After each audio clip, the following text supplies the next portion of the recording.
L'invité du jour, animé par Aurélie Véron.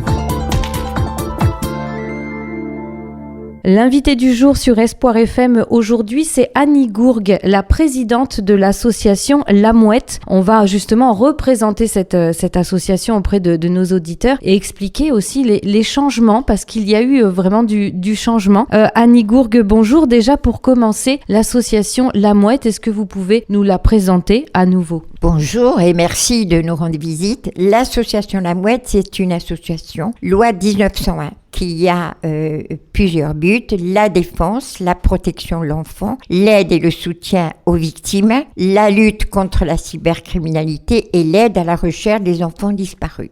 D'accord, donc c'est énormément de dossiers quand même, c'est beaucoup d'actions. C'est beaucoup d'actions. En fait, La Mouette, c'est toute la journée avec des enfants maltraités. Nous gérons la maltraitance. Malheureusement, c'est notre quotidien. Toute maltraitance physique, psychologique, sexuelle aussi malheureusement, abandon, paternité mensongère, refus de paternité, voilà. Toutes ces violences qui sont faites aux enfants quotidiennement, puisque malheureusement, les enfants, beaucoup d'enfants, trop d'enfants, ont tous les jours leurs droits qui sont bafoués.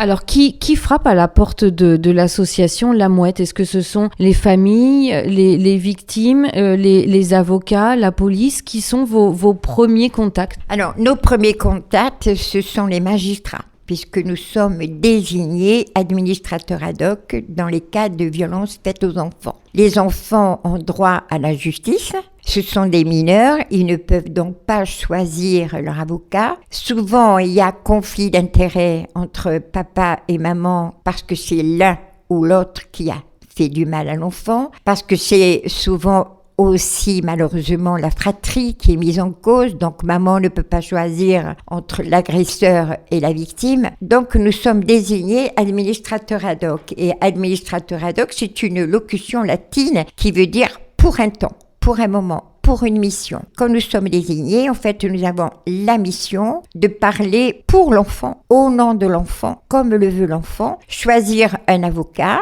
préparer l'enfant après au moment du procès.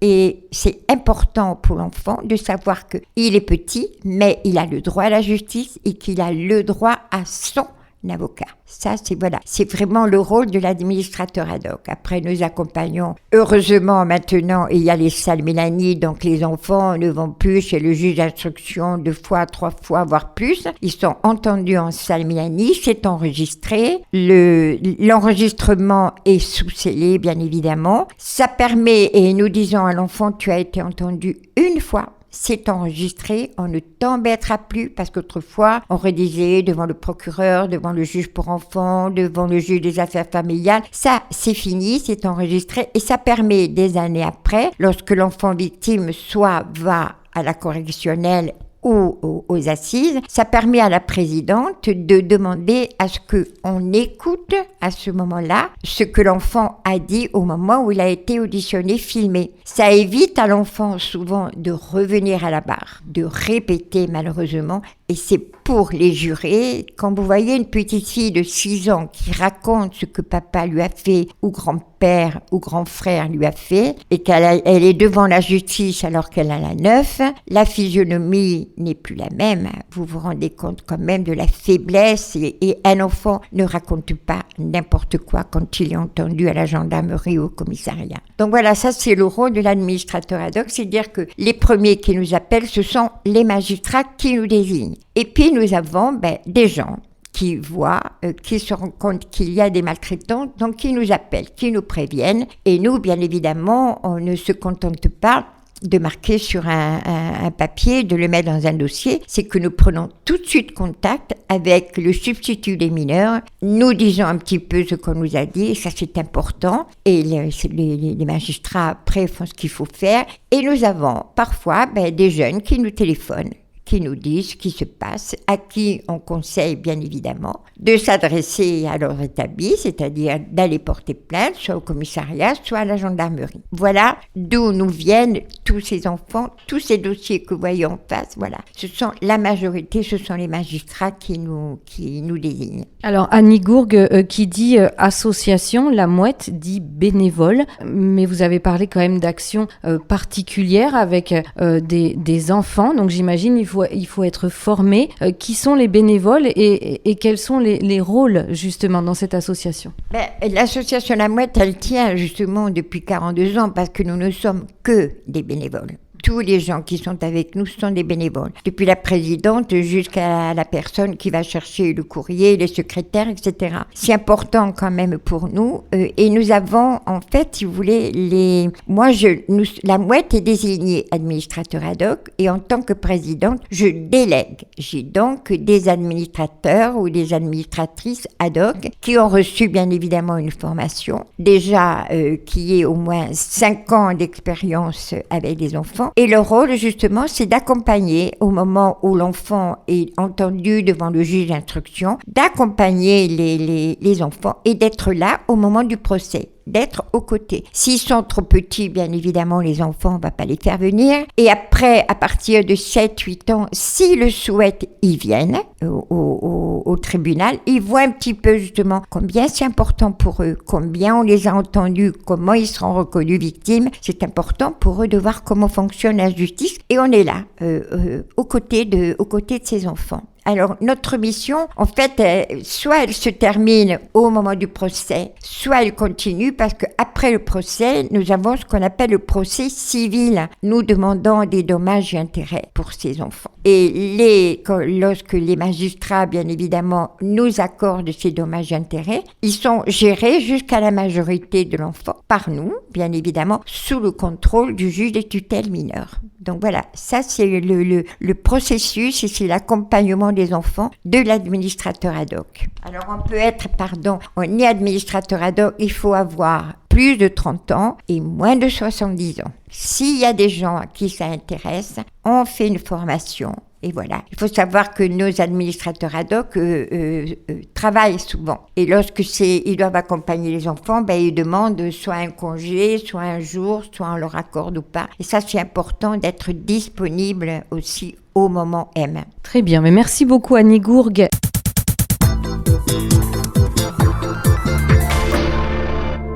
On va maintenant parler du changement, parce que ça fait 42 ans, vous avez dit que l'association La Mouette existe en plein cœur d'Agen, et il y a eu un petit changement géographique, c'est ça, est-ce que vous pouvez nous raconter? Alors, il y a eu pour nous un gros changement géographique, parce que depuis le temps qu'on est, vous savez, c'est comme le cheval, hein, il connaît sa route, nous voilà, 12 rue Montesquieu depuis plus de 42 ans, puisque j'avais avant, on allait rue Montesquieu, et il se trouve que la propriétaire a fait un legs à la mairie d'Agen de l'hôtel Escouloubre, là où nous étions depuis 42 ans. Et quand on a entendu ça, on pensait que la mairie aurait gardé ce legs, mais pour eux, c'est inexploitable. Et ça a été vendu très vite, parce que dès que j'ai su que la propriétaire avait fait ce legs, j'avais pris contact avec monsieur le maire et avec ma vice-présidente, qui est Christine Bonfonti. Monsieur le maire nous avait dit, écoutez, ne vous inquiétez pas, de toute façon, on vous laissera pas tomber, on vous relogera. Mais ça a été...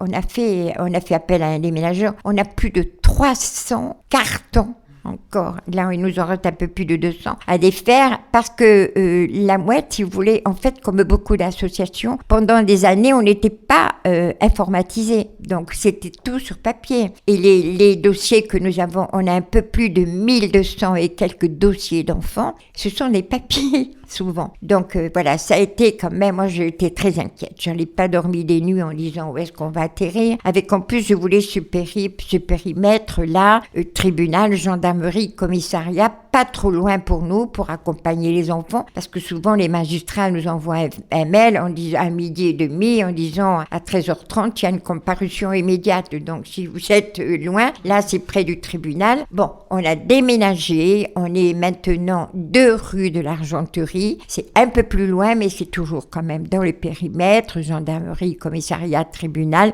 préfecture aussi. Et on est dans une rue qui pour moi a beaucoup de symboles parce que il y a d'abord l'école, c'est juste à côté de l'école Carnot, donc il y a des enfants qui chantent, qui rient, qui crient et qui discutent au moment de la récréation. On entend ça, c'est quand même réjouissant. Et c'est juste en face l'appartement, enfin la maison du docteur Cholet, Paul Cholet, avec qui j'ai travaillé beaucoup, qui était maire au moment de la disparition de la petite Marion, qui était quand même le pédiatre reconnu d'Agen, le pédiatre de mes enfants qui maintenant a 50 ans et le pédiatre aussi qui a été le premier président de l'UNICEF du Lot-et-Garonne. Donc tout ça c'est symbolique pour moi et c'est encore un rapport avec les enfants. Donc ça a été beaucoup de soucis, mais voyez, maintenant on est là. On a des locaux très aérés, on a beaucoup d'espace, on a une terrasse importante que nous allons utiliser dès les premiers jours, c'est important aussi. Et voilà, on est là. Autant je me suis fait du souci, autant maintenant quand je me lève le matin, je me dis, t'as été bien sotte de te faire tant de soucis. J'étais partie dans l'idée que jamais on quitterait l'hôtel Escouloup. Mais on vieillit quand même, on devient plus sage et on se dit, c'est quand même un mieux. Donc, ça, je remercie beaucoup Monsieur le maire parce que dès qu'il a appris ça, il y a quand même plus de 5 ans maintenant que ça a été légué à la mairie. Il nous a reçus, il nous a dit « Je ne laisserai pas tomber la mouette ». Et effectivement, il a tenu parole. Alors, on a fait la visite avant d'enregistrer cette interview. Donc, bien sûr, il y a beaucoup de dossiers à caser, beaucoup de rangements, mais il faut aussi avoir un endroit agréable pour les enfants puisque vous les accueillez aussi. Donc, oui. Donc c'est ça, cuisine. On est un peu comme à la maison, en fait. Voilà, c'est surtout que ce qui est important pour eux, c'est que quand on les reçoit, ils se sentent pas obligés d'être assis comme ça devant nous. Moi, souvent, quand les enfants venaient là-bas, là, j'en ai pas encore reçu, dès qu'ils arrivaient, ils prenaient le gros nounours que nous avions en entrée. Il écoutait, il allait, il venait, il faut laisser à l'enfant, surtout quand il est petit, cette possibilité d'aller, de venir et pas de rester. Là, c'est pareil, il y a plusieurs endroits, soit il se mettra sur le canapé, soit il y a des petites chaises, soit il y a des chaises plus grande, soit il peut répondre debout. Et ça, c'est important, cet espace qui n'est pas limité aux enfants. Tout à fait. Et donc, bien sûr, il va falloir fêter aussi ce changement, le célébrer. Donc, le lundi 16 février, c'est l'inauguration qui sera présent pour ce moment important. Alors, nous avons des invitations, bien évidemment. On a du protocole. Nous les avons invités. Il a répondu présent et nous sommes vraiment ravis parce que c'est quand même une reconnaissance aussi de l'État que d'avoir le préfet. Donc, monsieur le préfet sera là, monsieur le procureur sera là, madame la présidente du conseil départemental aussi, le colonel Alexandre Pérusse aussi sera là, madame le commissaire d'Agen aussi, et puis, bien évidemment, nous aurons des élus qui s'intéressent à la mouette et qui parfois nous donnent une petite subvention annuelle. Nous aurons des conseillers municipaux, le maire d'Agen, cela va de soi. Nous avons invité aussi des clubs services parce qu'ils nous aident souvent, les Rotariens, le Kiwanis Club, les Lions, nous les avons invités et nous aurons du plaisir à partager avec eux ce moment-là. Et puis bien évidemment, membres du conseil d'administration, des membres de la mouette, des personnes qui sont intéressées, par exemple madame la directrice de l'école Carnot, puisqu'on est voisins, et des présidents d'associations. Voilà, et ça, nous voulons un moment convivial, un moment où on connaisse aussi quand même physiquement où va se trouver la mouette. Et il y aura aussi des éducatrices, des éducateurs, assistantes sociales. Enfin, on a envoyé des invitations. Maintenant, il y en a qui nous répondent. Comme toujours, il y en a qui ne répondront pas, mais qui viendront. Et voilà, nous serons heureux de faire voir là où nous sommes. Eh bien, en tout cas, merci beaucoup. Et la presse, bien évidemment. La presse est invitée aussi parce que, puisque je vous ai là face à moi, pour nous, association, la presse est très importante. faut passer l'information. Vous savez, on parle beaucoup maintenant. Moi, ça fait 42 ans que je suis présidente fondatrice de La Mouette. Il y a quelques années, parler de la maltraitance, non. Il fallait mettre un voile dessus. Il fallait surtout se taire.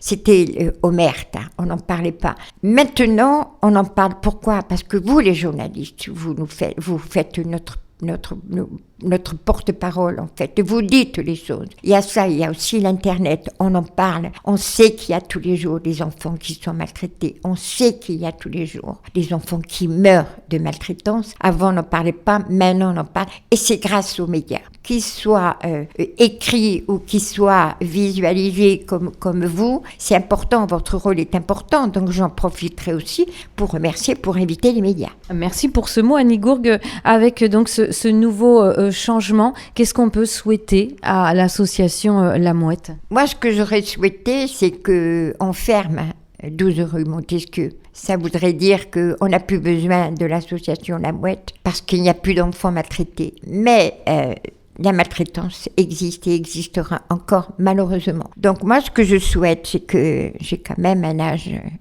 quand même certain, puisque j'ai 89 ans. Je souhaite encore 40 et quelques années de plus avec une autre personne qui présidera, qui décidera, avec des bénévoles qui sont vraiment toujours là à accueillir, à répondre présent, avec des gens qui viennent nous aider de plus en plus aussi, parce que nous sommes, vous voyez, je vous parlais des administrateurs ad hoc, nous sommes la seule association. L'UDAF n'en fait plus, une autre association non plus. Donc, on a toujours besoin de bénévoles. Moi, ce que je souhaite, c'est qu'il y ait moins d'enfants qui soient maltraités, mais c'est qu'on en tienne compte, qu'on vienne à leur écoute, tenir la main d'un enfant. Ça va lui permettre quand même aussi la possibilité de la résilience. Et c'est que tous les enfants que nous accueillons, que nous recevons, ils puissent devenir, étant reconnus victimes, des adultes de demain heureux, épanouis et bons, qui aideront d'autres enfants à leur tour. Voilà mon souhait, là maintenant qu'on n'est plus 12 rue Montesquieu, mais 2 rue d'Argenterie. Eh bien, en tout cas, merci beaucoup Annie Gourgue, présidente de l'association La Mouette. C'était l'invité du jour, animé par Aurélie Véron.